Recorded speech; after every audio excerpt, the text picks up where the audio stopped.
Welcome to the YIVO Institute for Jewish Research virtually. My name is Alex Weiser. I'm the Director of Public Programs of YIVO. For those that don't know YIVO, we're a very special place for the celebration and contemplation of Jewish history and Jewish culture. We have a library and archive of over 23 million documents and over 400,000 books which are used by researchers from around the world. We also do a variety of public programs like this and classes and various education initiatives and exhibitions to bring the world of our collections to life. We're very excited for today's talk about Ghil'ad Zuckermann's new book, Revivalistics, From the Genesis of Israeli to Language Reclamation in Australia and Beyond. Ghil'ad Zuckermann is Chair of Linguistics and Endangered Languages at the University of Adelaide, Australia. He's a chief investigator in a large research project assessing language revival and mental health, funded by Australia's National Health and Medical Research Council. He's elected Fellow of the Australian Institute of Aboriginal and Torres Strait Islander Studies, board member of the Foundation for Endangered Languages, and the president of the Australian Association for Jewish Studies. Joining Ghil'ad Zuckermann, the author of this new book, is Dov-Ber Kerler, who is the Cohn Chair in Yiddish Studies at Indiana University, Bloomington. Dov-Ber Kerler taught Yiddish as well as courses on Yiddish literature, culture, and scholarship in Jerusalem, Oxford, Moscow, and Vilnius. He is son of the noted Yiddish poet Yosef Kerler, and Dov-Ber has been publishing his own original Yiddish poetry since 1993, in addition to scholarly and general articles, mostly in Yiddish. To date, since 1996, Dov-Ber has published 6 collections of his poetry, which have been published in Britain and Israel, including a joint volume of his and his father's poems entitled Spiegel Ksav, Words in a Mirror.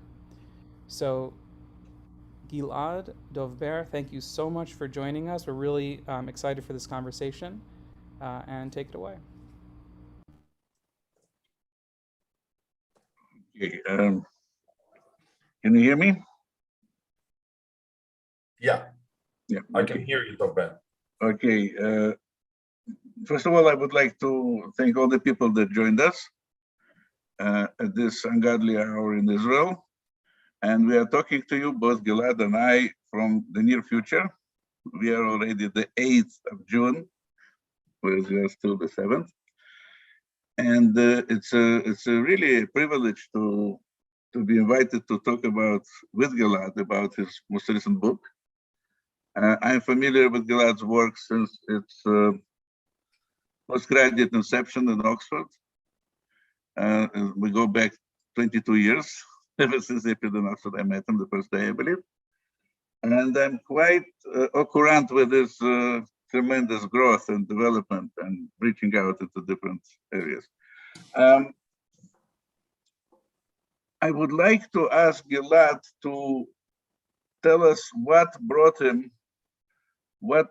pushed him to invent revivalistics, right? The whole idea of reviving language. Obviously, it comes from Hebrew, but still, knowing that there is such a case with Hebrew, and as my students usually say, it's an extremely unique case, still, from knowing to doing something, there's a big gap, and also to theorizing. So this is my question. How did you get to this idea of reviving nearly defunct or dormant or whatever languages which are not very much in use, to put it mildly? Thank you, Dov-Ber. It's a great question. I should correct you and say that we have known each other for 26 years. So we met each other already in 1996 in Oxford, and it has been a great pleasure to have you as my supervisor initially, and then as my friend. And it's great to have you as the convener of this launch. Revivalistics started when I arrived in Australia in 2004. I asked myself, how can an Israeli Jewish linguist assist Australia? I was very grateful at the time to Australian society. And I detected 2 problems of Australia. The most severe problem of Australia that I detected in 2004, so this is 18 years ago, was the fact that Australia is neither an aristocracy nor a democracy. You know, Israel, where both of us are currently, is an ad hocracy. Everything is ad hoc. And England is a hypocrisy. Australia ab initio is a bureaucracy. I'm talking about modern Australia, not Aboriginal Australia. Convicts were sent with administrators. You had governors for the free settlers, you had protectors of Aboriginal people, etc. Australia is a bureaucracy, but how can I assist bureaucracy? I can only swallow the bitter pill.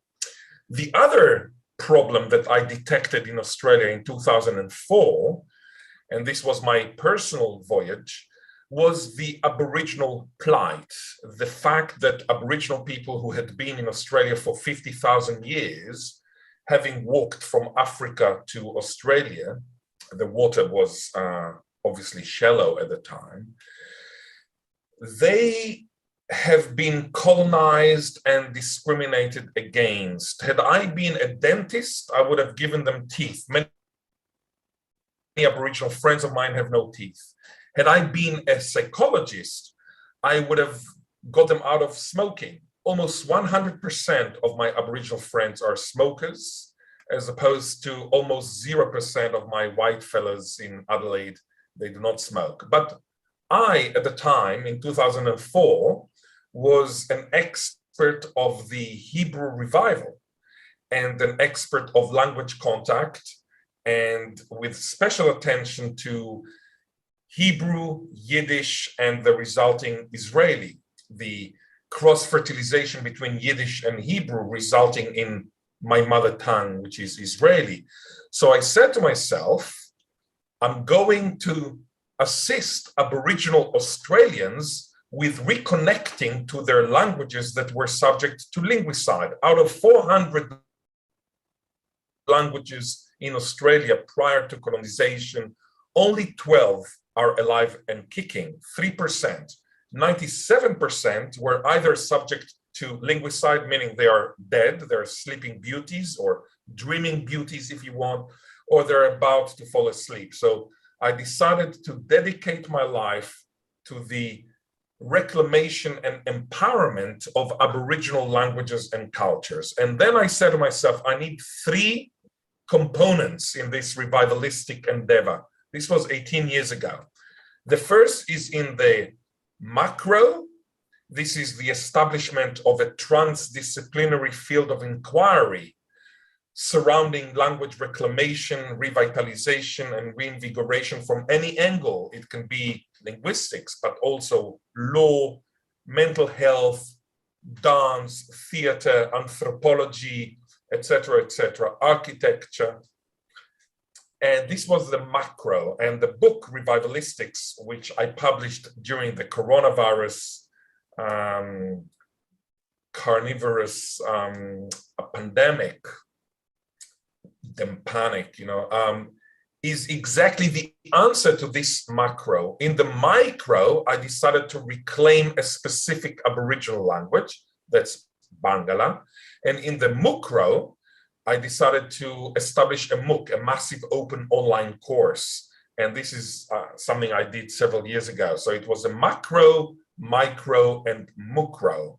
And it was my Jewish inclination to apply lessons from the Hebrew revival to assist other nations, other peoples. It's, I think it's a very Jewish thing to do.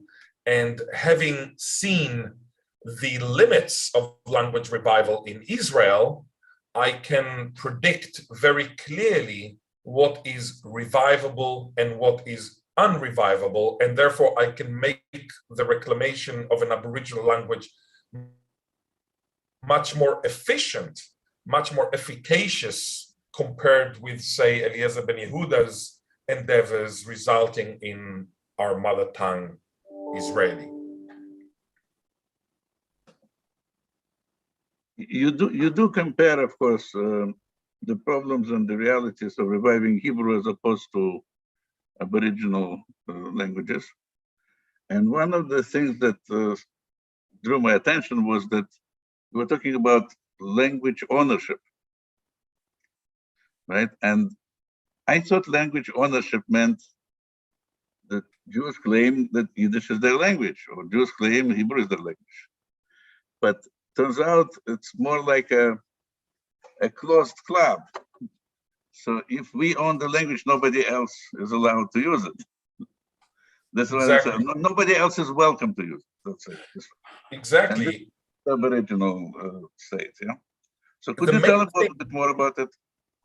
The main thing that struck me from the very beginning, 18 years ago, was that Aboriginal people, as opposed to people like me, made a very clear distinction between ownership and usership. So, for example, if I do not speak Thai, I would never say that I own it. And even if I am Jewish and I do not speak a Jewish language, say I do not speak Aramaic, I would never say that I own Aramaic. But Aboriginal people can argue that they own a language, even though they only know one word within the language, namely its name, its glotonym, the name of the language itself. And by ownership, they mean that we, non-Aboriginal people, are not allowed to use the language. In fact, at least in theory, when I speak Barngarla outside Barngarla land, I need to ask for permission from the Barngarla people to speak the language. So it's not only ownership, it's also speaking it within the land that owns the language. So in Aboriginal spirituality, they believe in a Trinity, not Il Padre, Il Figlio, e lo Spirito Santo, not that type of Trinity. Their Trinity is language, land, and people. The language belongs to the land, and the people belong to the land.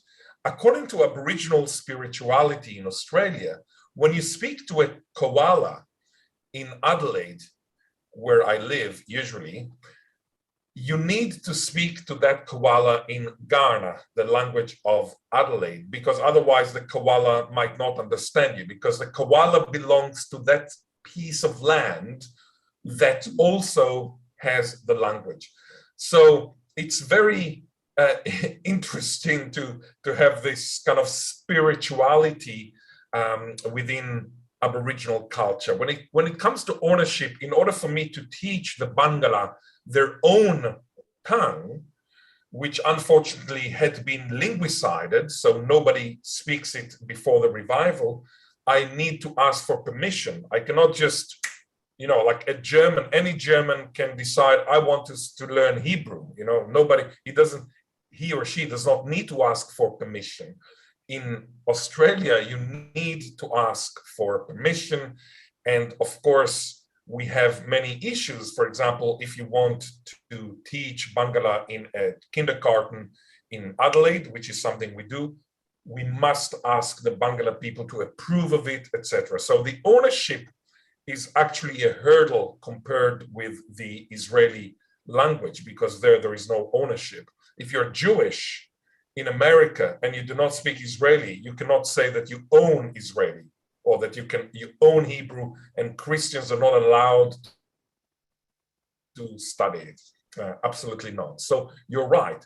There are many other disadvantages. For example, in Aboriginal languages, traditionally, when somebody dies, you're not allowed to use his or her name or any other word that sounds similar to their name for 2 years. So for example, if, say, Bill Clinton is Aboriginal and he dies, then Hillary goes to a restaurant in England and at the end says, excuse me, can I have the check, please? So she would use, well, in this case, it's an Americanism, but they would use another word for another language, or they would just say, your name is Jack and you die, your wife has a puncture. So can you bring what's its name? So instead of saying Jack, she needs to say what's its name, because you're not allowed to use the word that resembles the name of the person who died. It's the opposite of the Israeli or the Jewish case in which, say, I've just been to Beilinson, where unfortunately my mother died 3 weeks ago, and Beilinson is a hospital in Petah Tikva, and it's named now after Rabin. So it's Beilinson, which is the name of the person, but now it's under Rabin. So in Israel, we have a tendency to name everything by people who are alive. In Aboriginal culture, you're not allowed to mention the name.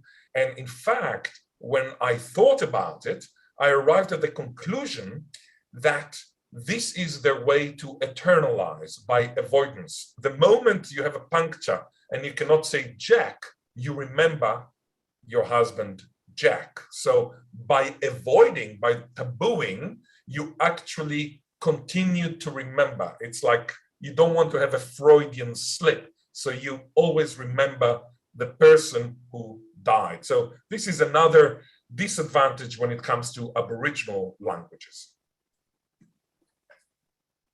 Well, I guess it sounds a little bit like more Western sensitive attitudes towards appropriation, right? Post-colonialist and stuff like that. So it's kind of in tune with modernity in the West, in some sense. I wanted to turn to something more general with regard to language laws. And of course, in Australia, you speak about linguisticide and the murdering the language. But there is a very wide phenomenon of language loss, and many languages are dying nearly every year, if not more frequently.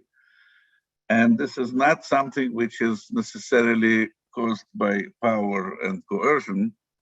It's caused by socio-economic and socio-linguistic objectives. Yeah? I'll mention one case.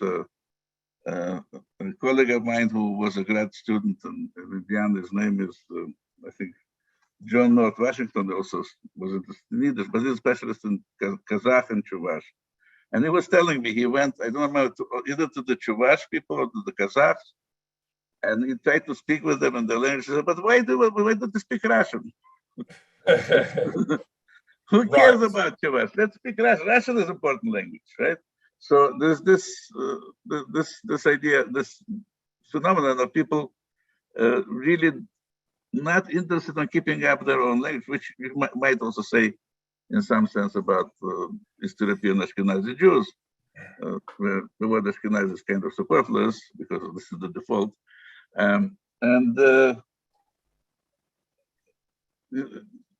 Those things happen all the time. And then on the other hand, people, at least allegedly by some scholars and historians, change from their native tongue to a more culturally and economically attractive. And the case in point, I'm not sure whether it's really what happened, but this is what explained that happened, is that the Hungarians in the Carpathian area, those who speak Hungarian, that pride themselves on being Hungarian, they are actually local native Slavs who became Magyarized because of the attraction of Hungary as a major place at the time. So there are all kinds of things that pull and move people to shift languages and leave their own languages. And then there is something that I know in the case of Yiddish, that people that lost Yiddish, but they want to learn it, and some of them see non-Jews studying Yiddish, they feel very, very defensive. It's like they're being robbed of their language, but nobody is robbing your own language. It's just a normal thing. And I'll finish about ownership, of course. Ownership is the degree to which you master a language. This is what ownership is. But there is also group ownership, like nobody else other than some scholars and some neighbors spoke Yiddish, so it's a Jewish language, right? I wanted to ask also about what has happened. So let's deal first of all with those pressures, the socioeconomic and socio-linguistic pressures. So I would thank you. That's a very good point. You know, at Beit Levik in Tel Aviv, where I'm a board member, we teach Yiddish some kids, some young people, and the slogan is Yiddish so your parents will not understand, so it's kind of the topsy-turvy, because in the past, the parents said, let's speak Yiddish so the kids will not understand. But now it's like, let's speak Yiddish, which is the grandparents' language or the great-grandparents' language, so that our parents won't understand. I make a very clear distinction between linguicide and glutophagi. Linguicide is when you put a gun to the speaker's head and you say, if you speak the language, we kill you. This is exactly what happened with Aboriginal people that I work with. It was linguicide. I'll give you an example. In 1843, Anthony Forster, he was a colonist in Adelaide, in South Australia, Australia Australis. Australia means south. Australia Australis means the south of the South, South Australia. And he said in 1843, the natives would be sooner civilized if their language was extinct. In other words, he wanted to Europeanize the Aboriginal people by killing their languages and teaching them English. He saw language, and with this regard, he was perspicacious, as the vehicle to convey a different cultural autonomy, a different intellectual sovereignty, a different spirituality, a different well-being. In fact, by killing their language, he destroyed the mental health of the Aboriginal people, and it was easier to imbue the European ideals within their soul. It's a little bit like in the army, when you go to the recruitment period, people want to make you like zero, and then they can kind of put the ideals of the army into you. This is linguicide. I have a friend, I have many, many friends. I have at least 100 friends who were stolen from their mothers, and they were not allowed to speak their Aboriginal language. This is linguicide, and this is what I dedicate my time to righting the wrong of the past of. So the languages I reclaim are mostly linguicided languages. However, as you rightly say, there are many languages that are becoming sleeping beauties, not due to linguicide, but rather due to glutophagi. Glutophagi is a more gentle process in which a language eats another language, often due to prestige. Say American or English is considered the prestigious language, the acrolect, and therefore some parents wrongly, according to linguists like me, decide not to speak to their kids in the traditional or heritage language because they believe that it might be counterproductive when it comes to economic betterment, etc., etc., etc. Sometimes it's hard to see the difference because, for example, if you talk about Italians or Greeks or Vietnamese who came to Australia, migrants, they often felt that there was discrimination against speaking Italian. So Roberto became Rob, and Paolo became Paul, and Antonio became Tony. This is why we have so many Tonys kind of as the typical Italian name. It was glutophagi, but in between glutophagi and linguicide. In the case of Yiddish, obviously, there are many people who said to themselves, why should we speak Yiddish? They should know their national language, etc. So therefore, in Melbourne, for example, at the beginning of the 20th century, 90% of Jews speak Yiddish. At the end of the 20th century, 4% of Jews speak Yiddish, from 90% to 4%. This is horrific. Now, it might have been the case that some Yiddish speakers decided to discard Yiddish due to economic betterment, etc., a wrong decision, but that's their right. However, if you ask me, why did secular Yiddish become a sleeping beauty, as opposed, I'm not talking about the religious Yiddish, but the Yiddish spoken by secular people, like you.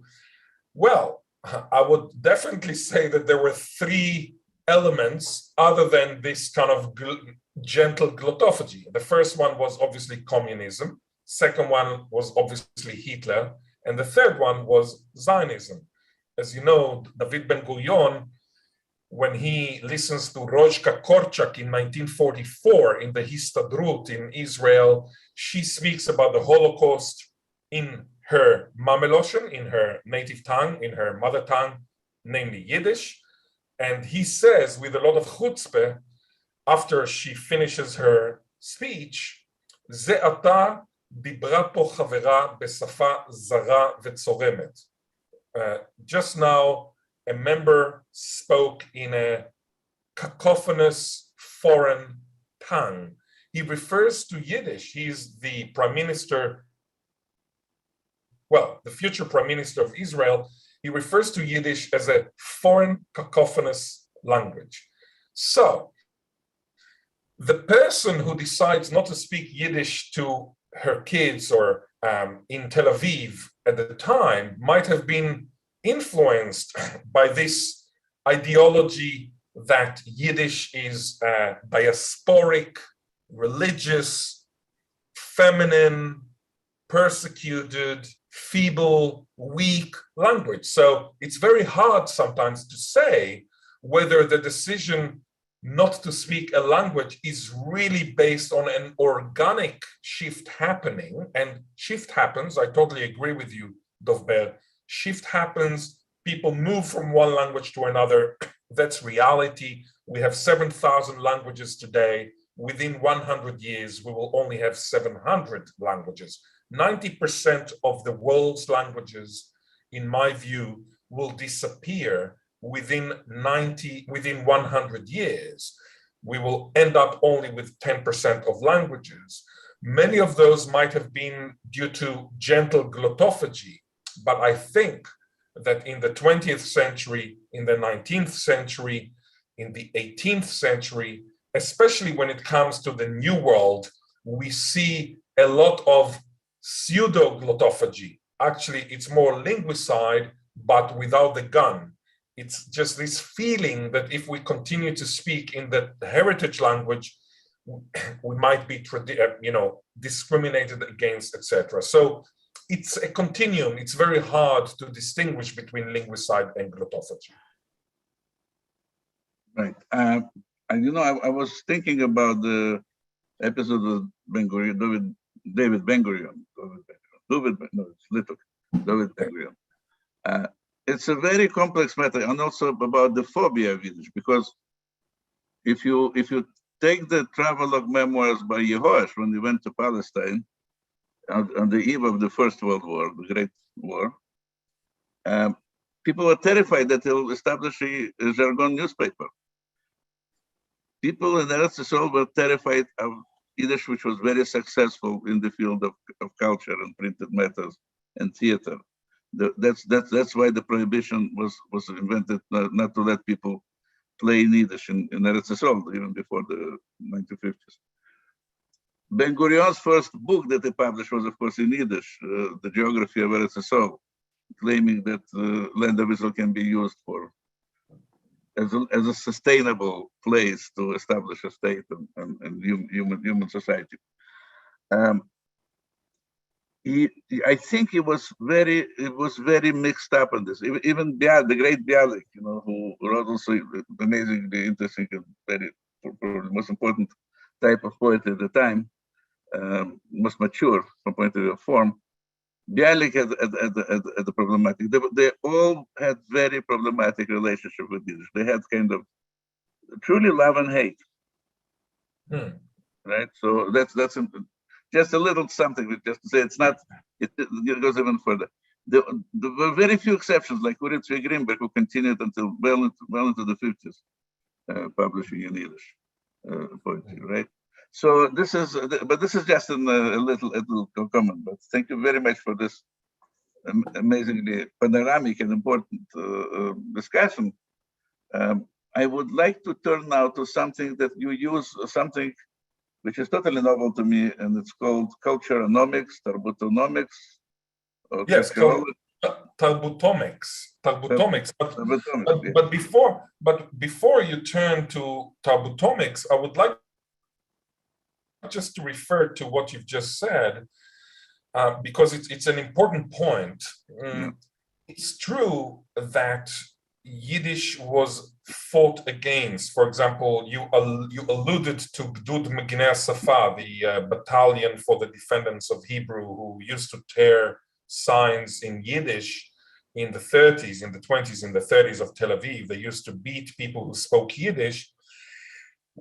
Ironically, they would have beaten you if you said Voselzach, what's heard, meaning how are you, but they would have never beaten you if you said Manishma, which is a calque, which is a long translation of Voselzach. In fact, in their anthem, the last line is Ve'al kol mitnagdeinu anachnu metzafzefim. So on all our opponents, we are whistling, which is, of course, a calque, a long translation of Yiddish, pfeifen af somebody. So you are whistling on somebody, meaning you do not give a damn about them. So what I'm trying to say is that although there was a lot of love-hate relationship and usually ending up in hatred towards Yiddish because it reminded the many Zionists of the persecution in the diaspora, and this is also the anti-religion. It came together, anti-diaspora and anti-religion. Although there was this kind of hatred, Yiddish survives beneath Israeli. So I always say that Israeli is not Retzach Yiddish, which means in Israeli the murder of Yiddish, but rather Yiddish Retzach. So Yiddish speaks itself beneath Israeli. When I say in Israeli, Yesh li et hasefer Revivalistica, I have the book Revivalistics, I use et ha, which is against the rules of Hebrew, of course. In Hebrew, after yesh li, there is for me, comes the nominative or the subject. But in Israeli, after yesh li, there is for me, comes the accusative, the direct object. This is, of course, due to Yiddish ich hob, or chob, I have, and then comes dem buch rather than der buch. So in other words, after chob comes the direct object. And this is exactly why we say it in Israeli. When you look at the syntax, the word order, the constituent order of Israeli, it very much reflects the syntax of Yiddish rather than of biblical Hebrew. When you look at the phonology of Israeli, it reflects one by one the consonantal inventory, the intonation, the vowels of Yiddish. So I can say, for example, today, אני נותן לפחות 70% לפחות סטודנטים. I give at least 70% to fewer students. This minimal pair of לפחות and לפחות is impossible in Hebrew, because in Hebrew, f and p were allophones of the same phoneme, of the same sound. In Israeli, f and p, just like in Yiddish, are two distinct phonemes. This is a very important grammatical point, and it's just but one example of the vast impact of Yiddish on Israeli. And when it comes to revivalistics, what I look at the beginning of the book is, okay, what is Yiddish within Israeli, and what are other languages within Israeli? What does it mean about the limits of language revival? And then I look at similar phenomena in Aboriginal languages, and I see that actually it's the same phenomena. So in other words, it does not matter that Hebrew has had so many scriptures, a lot of Bible, Mishnah, etc. When it comes to revival, it has the very similar components to Aboriginal languages that were oral, that did not have literature, etc. Because when you revive, when you reclaim a sleeping beauty, you are trying to make this language a mother tongue which is spoken, not a written one. So I just wanted to say that before your questions about Thermotomics.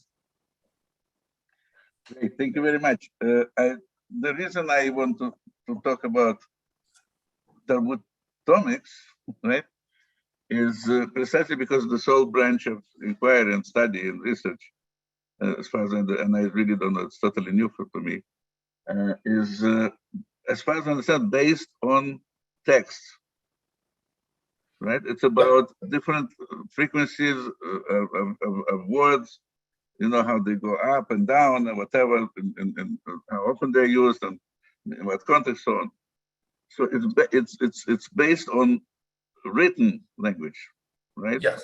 And written language, well, it comes very important because when you revive a language, you have to revive the spoken to bring it back to the source. But then, what about the written language? Of course, if it's a language that didn't have a written tradition, maybe you should invent one. I don't know. This is my question. Yes. And if it has, of course, you have to start thinking about literacy in the language which is being revised. You're definitely right. You're definitely right, Dov-Ber. When you reclaim a language, even though it's oral, and most languages that are being reclaimed are traditionally oral, in fact, most of the world's languages do not have traditional script. So Yiddish, Hebrew, English, Chinese are actually in a minority. When you come to the world's languages, most of them do not have a writing system. However, we are lucky, in quotation marks, to have had missionaries coming to Christianize the heathens, in quotation marks. And the Lutheran ones, for example, in Australia, wrote down a dictionary of the language, including also a grammar. Why did they do that? In order to Christianize, not in order to reconnect with the traditional spirituality. This is a beautiful symmetrical righting the wrong of the past. I use an 1844 written dictionary by a German Lutheran Christian missionary called Clamor Wilhelm Schumann. I use it 170, 180 years later in order to do the opposite, not to Christianize, but rather to reconnect with their spirituality that was Aboriginal, that is hidden within the dictionary. So it's very funny, but you're right that we need to write down the language. We need to publish books, and I have many books published about the Barngarla language for the Barngarla people. So Revivalistics is an academic book for kind of educated general audience, but I have books written for Aboriginal people in order for them to use these books when they learn the language. So writing is a very good tool for language reclamation, even though the language you're reclaiming is traditionally writing less or scriptureless or scriptless, so it has no script. You see, it's a little bit like technology. Technology is the reason for killing all these languages. You know, think about the black cars that the officer from the official from the Australian government drove in order to steal Howard Richards, my friend. It was a black car. It's technology. Think about the ship from England to Australia. Technology. Think about the guns that were used to hunt Aboriginal people, to massacre them. That's technology. But we use technology and talk and technology together in order to reconnect with the Aboriginal languages. So I have an app, for example, that I devised for the Barngarla language. Anybody can take this app, download this app, and this is the use of technology in order to reclaim a language that was killed by technology. So coming back to the script question, we do need script in order to reclaim languages. Now, when it comes to Thermotomics, you see, of course, the Mameloshan, the spoken Mameloshan, is very different from the written language. The mother tongue is acquired automatically. You don't need to be clever to speak your mother tongue. Any stupid Englishman speaks English perfectly at the age of 12. You don't need to be clever to speak beautiful English.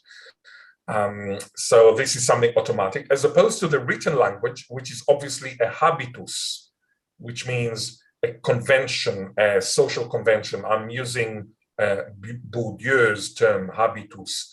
So it is the decision of the poet or of the novelist to decide what is beautiful Yiddish, what is not beautiful Yiddish when it comes to writing. Nobody can tell a native speaker how to speak, so it's different. However, that said, I believe that the languages used in order to write, as a generalization, reflect the language that is used to speak. You can see it with Ghil'ad Zuckermann.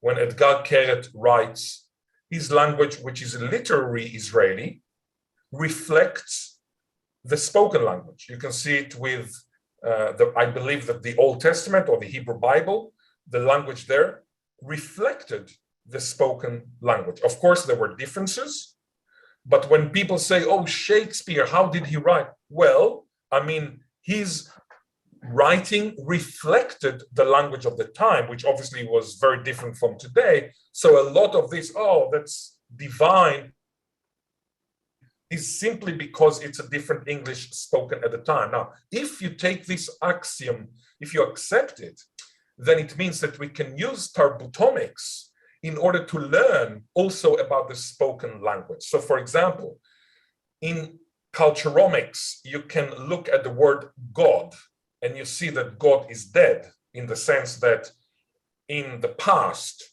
the percentage of the tokens for God was extremely high. Nowadays, God is not mentioned in the literature. In other words, you can see how God is dying, or how Nietzsche, God is taught, was kind of correct in quotation marks. And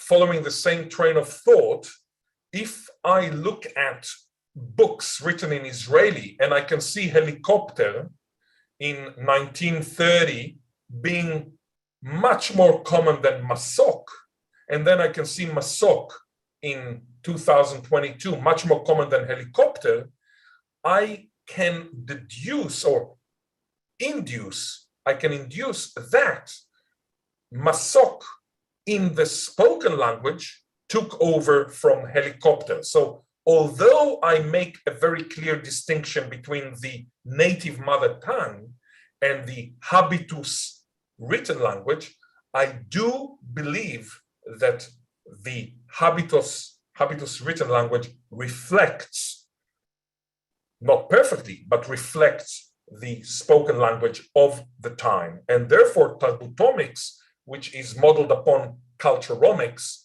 which is modeled upon genomics, because in genomics, you use big data, a lot of genes, like I'm currently doing my genetic sequencing just to know about diseases, etc.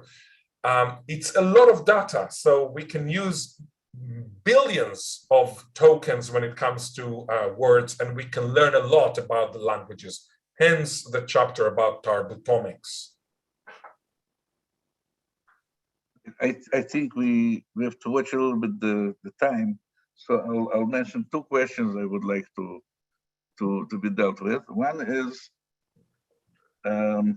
since it's not for nothing that I introduced the issue of literary language, this is the problem. We live in a culture and society where there is notion of literacy, but the actual reading and expressing oneself in writing becomes more and more restricted to a very small group of people, right? We live in a time where history plays much lesser degree, much lesser importance, much lesser degree and importance as it used to, and biology plays much more role. So we're switching from anthropological, historicistic modernity, which this is the beginning of modern human beings, starting with probably Don Quixote in the 16th century, since you mentioned Shakespeare, and now we becoming like just this line of news that appear on the Facebook, blurry. Sometimes it repeats itself. Sometimes people don't remember that it was repeated just a year ago, and there's no sense of past and almost no sense of future. So I'm very pessimistic in general, but it may be just a phase.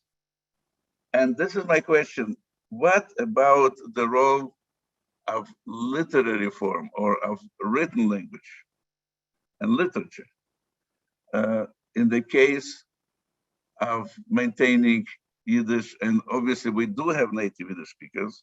They're all Hasidic. Not all the Hasidim are speakers of Yiddish, but many of the Yiddish speakers, all the Yiddish speakers are basically Hasidic, with the exception of, I don't know, maybe 100 or so family of enthusiasts who trained or taught their children to speak Yiddish.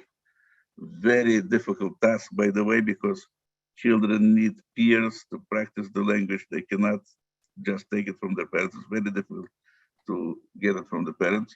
So you shouldn't be always blaming the parents for not doing this, not succeeding doing this. But when we talk about contemporary Hasidic Yiddish, everybody notices it's the same language and it's not the same language. And it's not the same language because they totally lack literacy in Yiddish, right? So my question, what do you think, what would be, what about the possible future of Yiddish? What about the future of? The possible future of Yiddish, if you want to use some kind of technology, writology, readology. Reading is more important even than writing. Absolutely, but unfortunately, the young generation does not read as much as, I mean, people read very quickly and very fast things, you know, like a little bit like clips. I remember when I did my MOOC, my massive open online course about language revival, I was told not to have anything more than 7 minutes. So max is 7 minutes. So you know, people, unfortunately, I mean, I don't know if it's unfortunate, but this is the reality. So I don't want to be value judgmental. I think that shift happens, and fewer and fewer people read books. I know because I'm packing my mother's place in Israel, and I have like thousands of books. No library, no people want the books. You know, people do not want books. People do not. The only books that they wanted me to give them was Revivalistics, and therefore I don't have a copy of Revivalistics because I gave all the copies. I was very happy when Alex showed an example, but people read less and less. When it comes to the future of Yiddish, unfortunately, as a secular language, I'm not talking about the Hasidim, it's a very sad reality, although it is possible always to reclaim a language. We just need to remember that it will not be without cross-fertilization with a revivalist's mother tongue. So for example, if Americans would like to revive Yiddish, they do not want to live in what my friend Jeffrey Chandler calls post-vernacular state, in which, say, every Jew knows 50 words or 100 words in Yiddish, and that allows him or allows her to feel Jewish, to feel Ashkenazi or whatever. If they want to revive, it is possible. We have done it in Israel. Of course, Israeli is very different from the Hebrew of the past, and therefore to call it modern Hebrew would be totally misleading, because you can also call it modern Yiddish. There is no reason why we should call it modern Hebrew over modern Yiddish. Linguistically, when it comes to what the Selbstgefühl view says, so the self-feeling, I'm talking about Trubetskoy, Selbstgefühl in German, then of course it will be you can call the language you speak, say, instead of Israeli, you can call it Georgian, you can call it whatever you want, I don't care. But as a linguist, I need to describe that language. Now, if you revive Yiddish as a spoken native language, obviously the result will be very different from the Yiddish of the past. I have no problem whatsoever with that. If you do not revive Yiddish, I don't think that literature will be sufficient, because literature is exactly what we had with Hebrew. Hebrew was literary, liturgical, but lethargic language. It was a walking dead, if you want, or a sleeping beauty, but it's not the same as a living language. It's like a beautiful butterfly that is kind of hanged. When I, as a linguist, want to see the vibrant language, I must have native speakers. So in the case of Yiddish, we obviously have millions, well, a million at least, probably more, of native speakers. Not yet a million. Not even a million? No. So yeah, it's very sad. So yeah, I mean, I think that Yiddish is severely endangered, obviously, as a secular language. As a religious language, I guess it's endangered, but it's not severely endangered. So yeah, it's a very sad reality. And the moment there is a huge push to reclaim it, then I think that we have so many insights that we can use from the revival of Hebrew, in which Yiddish played a very important part, but not as the target of the revival, but rather as the, if you want, inadvertent, subconscious impact into the new language that is a revival language. We need to remember that when we revive a language, the result is a language that belongs to the family, not of the Semitic languages, not of the Indo-European languages, but rather the family of revival languages. This family has many traits, many characteristics that are common to all revival languages. Wow. Well, clearly Hasidic Yiddish is a native Yiddish, right? But partly because it's from another dialect, which is outside of Russia, where the literature developed. And partly because total lack of literacy in Yiddish, most of them not unaware of names of like parents or Shalom Aleichem or even Bashevis, so they simply don't read. Allows them to be creative in their writing, because they do write a lot. They are very highly literate people. So you can see the grammatical changes, not only in the speech, but also the way words are divided. So it's amazing, it's fascinating. And it's not clear what will happen there. It will probably develop into some kind of a different language, unless they shift, because a shift to English may happen to them as well. My final question, and this is the field you're really familiar. I'm not familiar with it. I only heard about it, as well as I heard many years ago, because your public talk in Esperanto. And this is what kind of existence is in Esperanto. I know in Esperanto there is a literature. There are those native speakers that were born in a family of Esperanto enthusiasts who are fluent in Esperanto, as well as fluid as well, who knows. And what about this phenomenon of Esperanto, or even, let's say, Latin poetry, which went through a large revival in the late 20th and early 21st century, as it turns out to be, if one is to believe to the internet. So what do you think about this? Well, you're obviously familiar with Esperanto, right? So how could it be as a model? I think that Esperanto, as well as Volapük, as well as art languages like Klingon, or also known as Klingon, or other languages, Quenya, etc. These languages that are artificially created, whether they're auxlangs, which means auxiliary languages like Esperanto, Zamenhof, the Jew, of course, wanted this language to be an auxiliary language to internationalization, etc. I have two things to say. When it comes to the ideology that if we all speak only one language, there will be no wars, well, obviously it's palpable poppycock.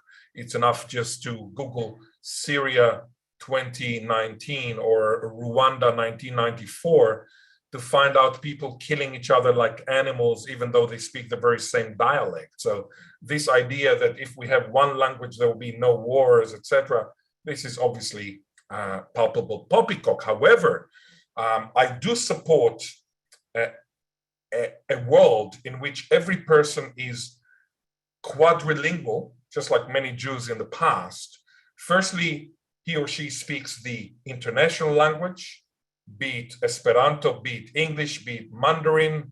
It all depends on politics. Obviously, Esperanto has no chance. Mandarin has a chance, but they need to get rid of the tones as well as of the characters. They need to pininize Mandarin, and then it will be easy to speak. So firstly, every person has to speak an international language, then the national language, then the heritage language, and then the fourth language should be the language of your ikigai. Ikigai meaning the interface or the intersection between what you're good at, what the world needs, what you love, and what you're paid for. So if you're an opera singer in Japan, I would argue that you need to speak Italian. If you're a French chef in Uganda, I would argue that you need to speak French, etc. So you need four languages, which is a little bit like Jews in Eastern Europe before the war, before Israel, etc. When it comes to, so I'm not against Esperanto, on the contrary, but when it comes to Esperanto and such languages, they exhibit similar characteristics to revival languages. What are the similar characteristics? The moment you have a native speaker of Esperanto, the language they speak is very different from Zamenhof's idea. When you have Klingon, when you have a native speaker, some people argue that they're native speakers, and even when they're not native speakers but very fluent, you can see cross-fertilization with their mother tongues. You can see that suddenly you have characteristics that are different from the canon, from the what Eliezer ben Yehuda, in quotation marks, or what Isaiah wanted you, or the Academy of the Hebrew Language wanted you to speak like. So Revlang, revival languages, and Artlang, artificial languages, Artlangs, show very similar characteristics. And with this regard, there is a lot we can learn from artificially constructed languages onto revival languages and vice versa. In fact, this is something that I discuss in the books Revivalistics. Great, yeah. I was, of course, you gave a very global, very overwhelming linguistic, sociolinguistic analysis. My question was very modest. My question was, of all these languages that some of them I also heard of, like Volapük and so on, you mentioned many of them, Esperanto is really the most successful one, as far as I understand. And it actually has a literature. I mean, we don't know the literature. We don't know Kurdish literature also. We don't know many literatures. It has a literature, and there is people creative in it. And that's why I mentioned also Latin, which nobody speaks. The classical, contemporary, it's not even modern, it's almost postmodern. But it's a tradition that goes back for 8 centuries in Europe, right? So my question was, to what degree there is still some kind of a future, albeit very limited in a way, for creativity in Yiddish using the analog of Esperanto or classical Latin, quasi classical Latin. So I mean, it's a sad existence, but it's in a way it is existence nonetheless. And because creativity is actually also worldview, using the language in which you are rooted, whether it's your native tongue or near native tongue, or you make it your near native tongue. So, but I'm not sure we have an answer to that question anyway. I would like really to thank you, and I had very good opinion about your book before I read it, and now that I read it, I have even higher opinion, much higher opinion. It's an amazing book. I would warmly recommend anyone who is interested in languages, cultures, sociolinguistic and sociopolitical conflict between languages and stuff like that, as well as a lot of linguistic creativity, because language is also about creativity. It's not only what you do with the language, but what you do not only what you do in the language, but also what you do with the language. And I would like again to thank YIVO and you for inviting me. And we're all looking forward to more new books and more new revived languages. Thank you very much. Thank you so much, Dov-Ber. I wonder whether Alex has some questions from the audience. Yes, there are a bunch of questions. If you're okay going into overtime here, we can take 5 minutes and maybe do a couple of questions.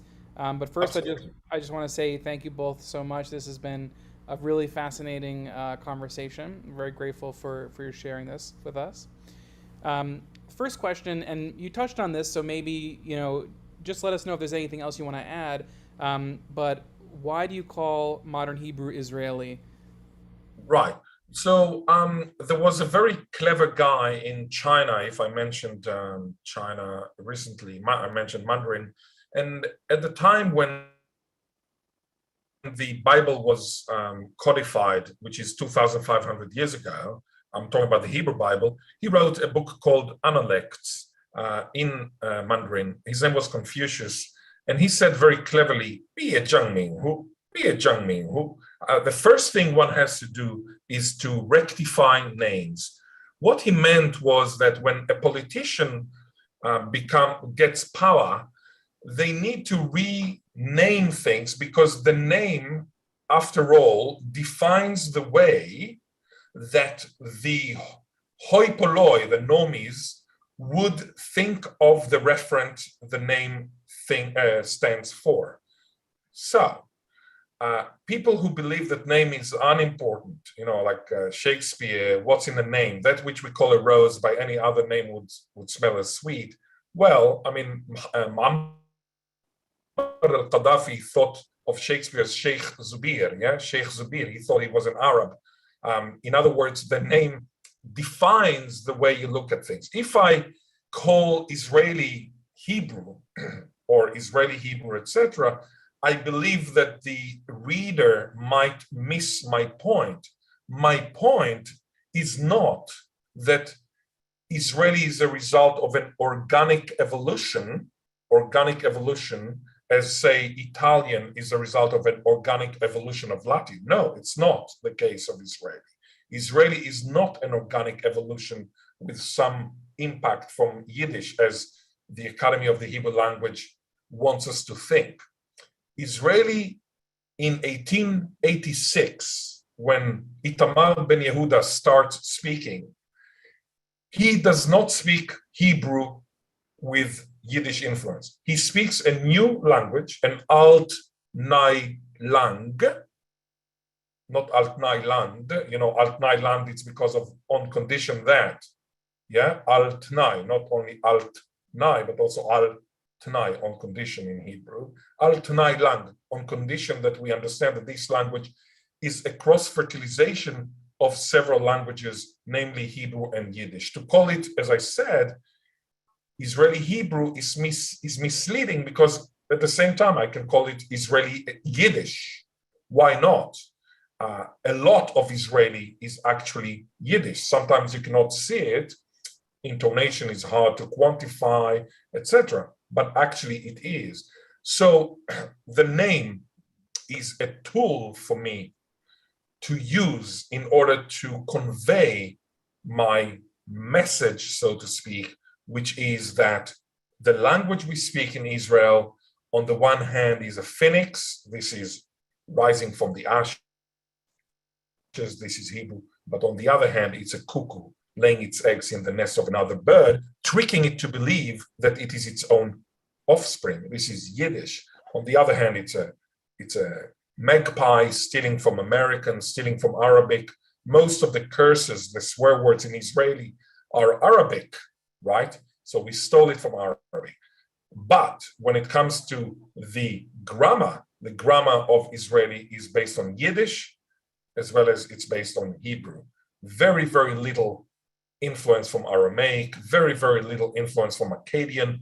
And it is a shame that when you study Israeli linguistics at Israeli universities, it is still the case that you are obliged to study Akkadian, Aramaic, and other Semitic languages, and you are not obliged to study Yiddish. I think this is a disgrace, because I think that the impact of this Yiddish language on that revival language called Israeli is far greater than the impact of Aramaic on Israeli. So you need to know Hebrew, you need to know Yiddish, and then of course you need to know other languages. Against Aramaic, I would put Russian. Against Akkadian, I would put Polish, etc., etc. So moving to Yiddish, based on all of the research you've done and the work you've done, how do you think the Yiddish revival could be strengthened in our own day? And do you think that any political demands on behalf of the language should be made? Well, look, obviously, if Yiddish were a national language, it would have helped. I think that Israeli is a strong language because Ben Yehuda was a politician who understood that in order to have a nation, you need to have three components. You need to have land, and lens. Lens is a cultural lens. Of course, it doesn't matter whether you were a Khazar or whatever. You said next year in Jerusalem, Bashana Haba Yerushalayim. This is a lens. That's enough. Genetics is unimportant.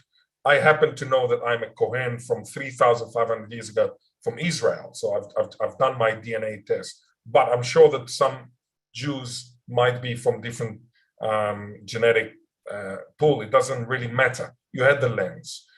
You had the land. Well, you didn't have the land, so you went back to Zion.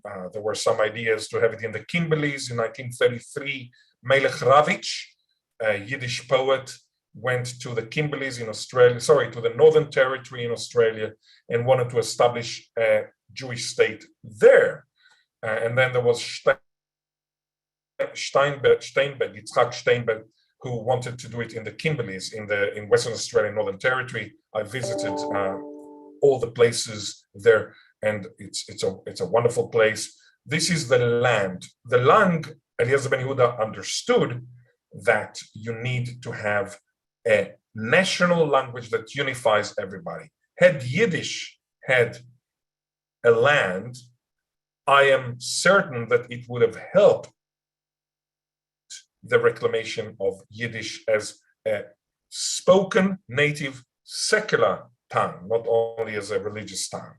Of course, I'm not suggesting that Yiddishists should aspire to have their own land, but I'm saying that it would have helped. So, given that there is no nationhood here at stake, it will be harder. You need a lot of passion. This is something that Aboriginal people have.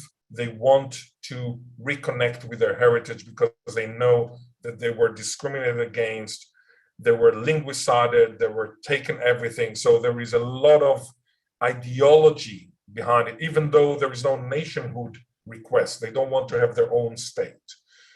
As Dov-Ber, my dear friend, said, literature, creative poetry can help.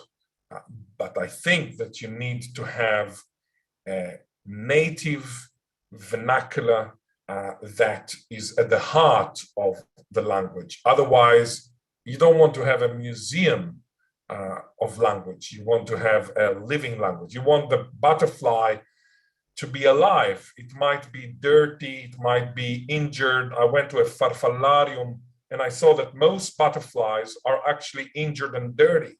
They're not beautifully kind of hanged. So I prefer that to my friend who has many butterflies on the on the door, on the ceiling, or sorry, on the wall. And I prefer to see a living butterfly than a beautiful dead butterfly. So look, without a native speech, I don't think there is a chance for Yiddish to re-emerge as a Mameloshen, unfortunately. Okay, one final question, and thank you both for going into overtime with us. I know it's very late there. So you spoke a lot about written materials being an aid in language revival. Are audio-visual materials important? Could they play a role? Absolutely. So all the apps that I create for Aboriginal languages have an audio. So the audio is per word and then per sentence. I use a special tool called Lara. It's learning and reading something, and language learning and reading tool, but it's Lara anyway. And then there you can hover. You say hover, to hover on something, and when you hover, you listen to the word, and it's in language, audio, and then you have visual as well. So we do it also for deaf languages, so sign languages, endangered as well, because of the cochlear implant. Sign languages also become endangered. So we have an audio visual. So like they tell you what it is. This one in Adelaide, it means sex, so it's like good, but it kills you. Like we do it like that. I once saw two deaf people in Adelaide speaking to each other, and the man did like that. I thought it was Al Qaeda, like Daesh, ISIS, but actually that means sex in Adelaide Sign Language. So we have an audio visual of two people doing like that. I mean, just as an example. And so audio visual technology is extremely important in language reclamation. I totally disagree with a linguist called R.M.W. Dixon, who said that in order to write down the language, the only thing you need is a pencil and a paper. I totally disagree. I think that in order to write down a language, you need video cameras, you need to have audiovisual tools, etc., etc. It's a little bit like the joke of the old woman who is asked where is something, and she comes from the supermarket. She's a Yiddish speaker, and she has two very big baskets, and she asks the person to hold them for her, and then she said, I have no idea, like she needs to do this. This gesture is part of the language, and therefore if you document the language, you must use audiovisual resources, but also if you reclaim the language, you need to use audiovisual resources. Bear in mind that Aboriginal people, when they speak a lot with their hands, and also they speak while not writing, but drawing on sand. So sometimes you talk to an Aboriginal woman, especially women, and you don't really, at the beginning, I didn't realize, but actually when they spoke subconsciously, sometimes they just wrote down, they just drew on the sand, and this is part of the language. So of course, when you revive a language, you need to use audiovisual resources if you have them. And if you don't have them, you need to create audiovisual resources. So we need to use all the technological tools that are available at the current phase of technology. One day, when we revive a language, we will just inject it into our brain, whether it is through a chip. You can see that I have a chip here, and then you just go to Thailand, and you get anti-typhoid, and then you get the Thai language into your brain. But we are not there yet. And therefore, the book Revivalistics will teach you the limits of language revival, because it will take us several hundreds of years to get to that stage in which you get a language and you inject it into your brain. By the time it happens, the answer to the question about Yiddish would be simpler. How do you revive English? Oh, you just inject it into your system and then you speak Yiddish natively. I think it will happen. It will happen. Unfortunately, well, I hope to be around, but unfortunately, I don't think I will be. Ghil'ad, Dov-Ber, thank you so much. This has been such a fascinating conversation. Once again, we're putting in the chat the link to purchase this book. Read more. There's obviously a lot more to this story. We could be here for hours, but I think we have to let our guests go to bed where it is very late in Israel. Thank you again so much. Thank you. Thank you very much. Thank you so much. Thank you, Dov-Ber. Thank you, Alex. Thank you, Jane. Thank you, Julia. Thank you.